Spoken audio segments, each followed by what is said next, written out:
Hi. ഞാൻ Oman exam എഴുതിയത് August 20-നാണ്. Okay, ഞാൻ പാസ്സായി.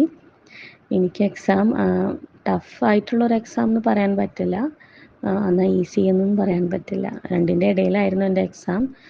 എനിക്ക് ധാരാളം റിപ്പീറ്റഡ് ക്വസ്റ്റ്യൻസ് വന്നിട്ടുണ്ടായിരുന്നു. അതായത് ഇൻറ്റൻസീവ് ക്രാഷ് കോഴ്സിലെ ക്വസ്റ്റ്യൻസ് അതിലത്തെ ക്വസ്റ്റ്യൻസ് കുറേ വന്നിട്ടുണ്ടായിരുന്നു. പിന്നെ ചിലത് നമ്മൾ കാണാത്ത ക്വസ്റ്റ്യൻസ് ഉണ്ടെങ്കിലും, പക്ഷേ എനിക്ക് കുറേ എന്നെ പാസ്സാവാൻ കാരണം എനിക്ക് തോന്നുന്നത് ഇൻറ്റൻസീവ് ക്രാഷ് കോഴ്സ് തന്നെയാണ് എന്നുള്ളത് വിശ്വസിക്കുന്നത് ഞാൻ. അപ്പോൾ അത് നമുക്കൊരു കോൺഫിഡൻസ് തന്നിരുന്നു. പിന്നെ സാറിൻ്റെ ക്ലാസ് ആയാലും ഇൻറ്റൻസീവ് ക്രാഷ് കോഴ്സ് ആയാലും വളരെ ഹെൽപ്ഫുള്ളായിരുന്നു. സാറിൻ്റെ ക്ലാസ് നമുക്ക് കേൾക്കുമ്പോൾ തന്നെ നമുക്കൊരു വളരെയധികം മനസ്സിലാവുമായിരുന്നു ആൻഡ്രൂ സാറിൻ്റെ ക്ലാസ്.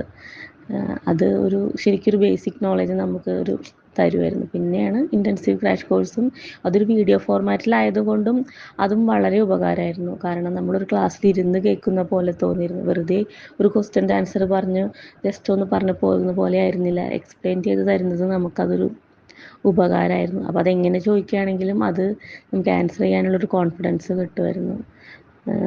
സാറിൻ്റെ ഒരു ടീച്ചിങ് സ്റ്റൈലും അതുകൊണ്ടൊക്കെ തന്നെയാണ് ഞാൻ പാസ്സായെന്ന് ഞാൻ വിശ്വസിക്കുന്നു. താങ്ക്സ്.